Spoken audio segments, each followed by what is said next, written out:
Okay, good morning and welcome to a new Masechta, Yeshiva YouTube. We're learning, this is the daily double, Mishnah Yomi. We're starting a new Masechta, Masechtas Massros. It's a short Masechta, only 5 parakim. So I think you can manage 5 parakim. The other Masechtas are like 10 parakim, double. Masechtas Massros talks about, we've been talking about Trumas and Massros. The last Masechta, Trumos, talked about Dafka Truma, which is one of the tithes, one of the manos kuna that you give to the Kohanim. Meiser, refers to Meiser Rishon, which you give to the Levi. It also refers to Trumos and Maestros also. It's just a general thing about Trumos, including Maestros also. We're going to learn about when fruits and vegetables become Chayiv in Meiser and Trumos. Before you separate Trumos and Maestros, it's called Tevel. It's only the Chayiv in Tevel once you do a Gmar Malacha, you bring it into your house. Let's start. Aleph, Klal Amru Maestros, Kol Shu Ochel. You only Chayiv in Trumos and Maestros, a fruit that's Ochel, that's edible. You're going to see La Fuke to exclude foods that are only eaten al yidei adchak, meaning you're surviving in the forest or something like that. Like the famous story of Chaim Ozer taught, who was that Rebbe from Rechavia? There's a shul there. He has a shul. He had a Beis Medrash in Rechavia. He wrote these Kunsha Shiurim. I don't remember his name, but Kunsha Shiurim. He had a yeshiva. He was told by Chaim Ozer he survived World War II in the forest eating plants and vegetables that Rav Chaim Ozer told him were not poisonous at one point. He took him on a stroll before World War II prophetically that he should be able to survive on the fruits and vegetables in the forest, whatever he was eating.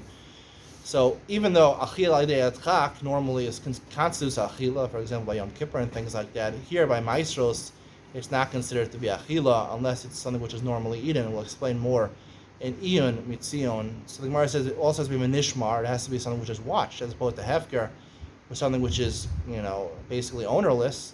The pasuk says it has to be Zarech. It has to be your belonging to you. If it's not, it doesn't belong to you. There's no chiv and Trumas Maestros. Gedulah min haaretz, it has to grow from the ground to exclude mushrooms and truffles, things like that, which grow from the air. The Gemara says doesn't grow directly from the ground. Chayiv and Maestros, only then is it Chayiv and Maestros. Ol kol acher amru kol shechlaso ochel v'sofa ochel. Aval pi shomro lahosif ochel chayiv katan v'gadol. If right when it starts growing, it's already edible, and normal people would eat it, so then it's already Chayiv and Trumas and Maestros, even when it's small. Like a lot of fruits, until it actually becomes ripe enough to eat, then it's Chayiv and Trumas and Maestros. Before that, it's not Chayiv and Trumas and Maestros. Bays, let's identify some fruits when they actually become royal achila. Figs, when they avchilu, the Rav says it becomes a little white. Hanovim ba'avashim mishavishu.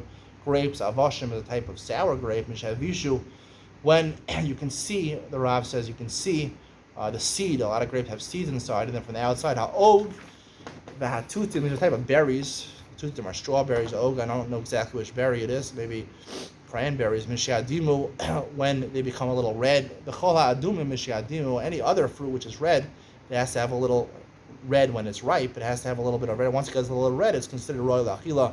Harimonim, pomegranates, mishiamasu, when they become a little soft, even a little part of the pomegranate is soft, you can push it in with your finger, then it's royal achila. Tmorim, meshatilu saor, dates, when they get a little holes in them, like yeast. When you put yeast in the dough, it gets little holes in the butzek in the dough, so then it's considered royal achila. Farsakim, the peaches, meshatilu gidim, when they have small strands on the outside with a reddish color, that's already ripe enough to eat. Agozim, meshasim, magura, nuts, when they become detached, let's say you're talking about pistachios, so when the nuts inside become detached a little bit from the outside, from the shell on the outside, then it's already royal achila. Rabbi Yehuda Omer agozim ashkedim v'shiasu klipa. He says a little differently. He says it has to be fully grown until it's chayiv and Trumas and Maestros, meaning like almonds, they have a little not the shell of an almond, but the skin of the almond on the outside. It has to be a fully formed, and only then it's considered to be royal for Trumas and Maestros. We don't hold like Rabbi Yehuda. Once it detached from the outer shell a little bit, then nuts and almonds would be chayiv and Trumas and Maestros. Stay tuned for Iyun Mitzion. If you don't know what that is, it's an Iyun share on Mishnah Yomi. We'll analyze one of the Mishnayos a little more in depth. Stay tuned for that. You're not going to want to miss it. Coming up next.